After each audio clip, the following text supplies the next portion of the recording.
All right, Krystal, what's on your radar? The lackluster crowds, confusing flip-flops, desperate oppo dumps, and sliding poll position. It may be 2020, but Joe Biden's campaign is coming into the final week before voting begins with big 2008 Hillary energy. First, about those crowds, here's how Walter Shapiro, writing at the New Republic, described a recent Biden event in the college town of Ames. By my charitable count, only 250 would-be caucus goers attended his event in Ames on Tuesday. As is typical with Biden, the applause after an hour of stump speech and questions was affectionate yet perfunctory. On the way out, I ran into Alan Vandahar, a retired adult education professor, whose opening words were, "That was uninspiring."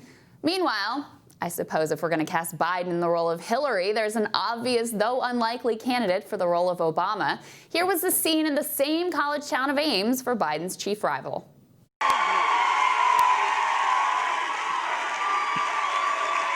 Thank you, Ames.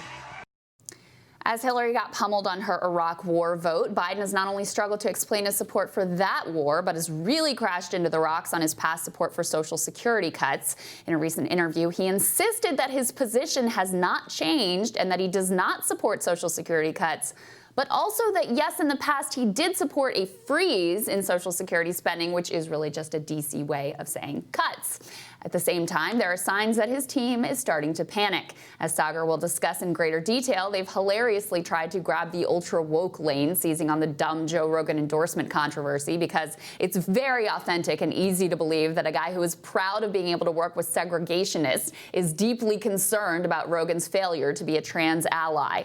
They're dumping petty oppo research on everyone from Bernie to, well, me. They hit Bernie with a shocking revelation that he once used mildly supportive language to talk about Biden's 94 crime bill. And as for me, they dropped the bombshell to page 6 that I was once interested in working with Joe, something that was so secret I wrote extensively about the experience in my last book. Not really sure that highlighting how someone who was once supportive is now critical is really the look that you want going into Iowa, but you know, y'all do you. At least Biden is staying cool as a cucumber. Why attack Sanders? Why? You're getting nervous, man. Calm down. It's okay. Now, a ton of polls came out over the weekend, and we are going to tackle them all today on Rising because we don't cherry pick here, but I wanted to highlight a few stats I thought were particularly interesting and really sparked my realization that we may well be looking at a 2008 type dynamic between Biden and Bernie. So first, on the sinking poll position, here is the poll that's the hottest off the press. Emerson put out this eye-popping poll of Iowa last night. It's got Bernie jumping up to a sizable lead over the field, but even more interesting is the trend in this particular poll. So take a look at this graphic, which shows how the top candidates fared in all of the Emerson, Iowa polls since last year.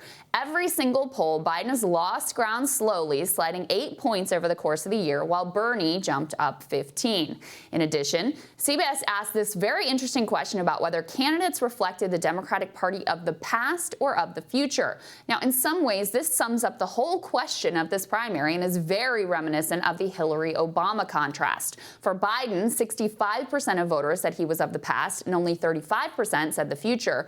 For Sanders, it was almost exactly flipped. 37% said he was the Democratic Party of the past, and 63% saw Sanders as representing the future.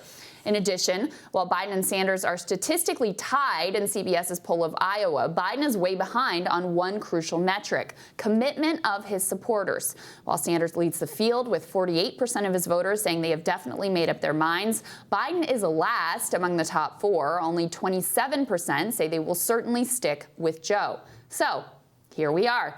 Just like 2008, with essentially a two-person race. One is running a traditional campaign with all the establishment endorsements and a super PAC and cautious, poll-tested, do-no-harm approach.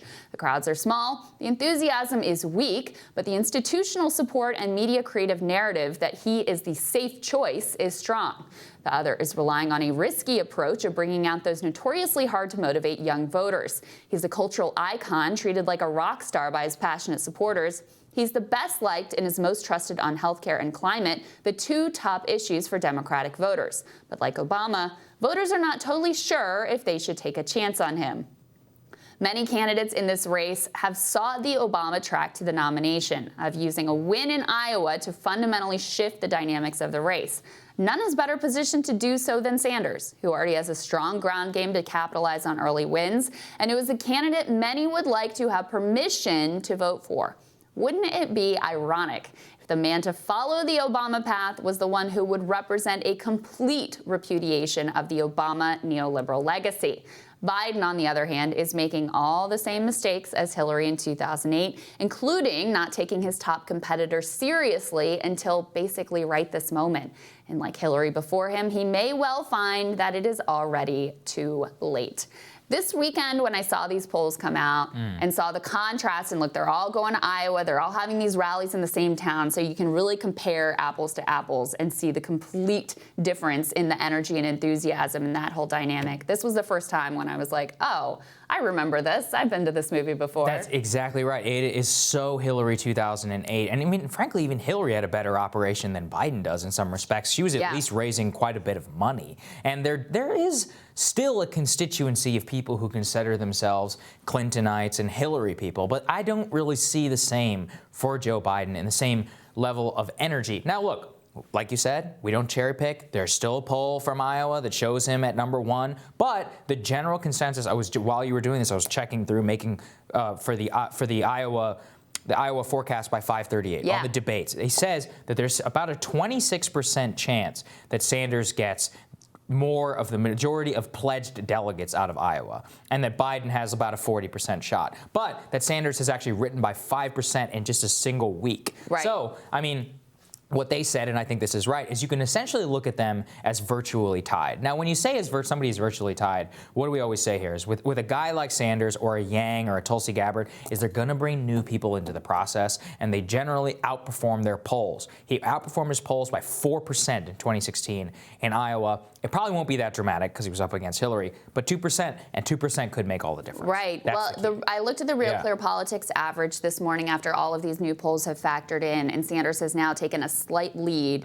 in Iowa in the Real Clear Politics average. And what have we been saying all along? If he's tied going into Iowa, he's going to win because the polls fail to capture. He consistently outperforms the polls, as most anti-establishment candidates do, because they fail to capture the new people that he brings into the process. Especially, he is helped by the fact that Warren has slid so much. She's going to be below the viability threshold of 15%. In some precincts, in at least some of these caucus sites, and her supporters disproportionately support Bernie. Now, other Klobuchar, right? Pete may be below. That's about 8% of the vote. Right, the threshold in some places too. So how does that dynamic play out? What about Andrew Yang supporters? What do they do? This Emerson poll was funny because they asked all of the candidate supporters what they would do if their candidate didn't reach the viability threshold, and majority of Yang supporters said go to Bernie, but there was the second choice was we would just leave then. And Tulsi's the number 1 choice was we would just leave. Yeah, good. So good for them. There you go. They're sticking to their guns. That's funny. All right, Sagar, excited to see what's on your radar. That is next.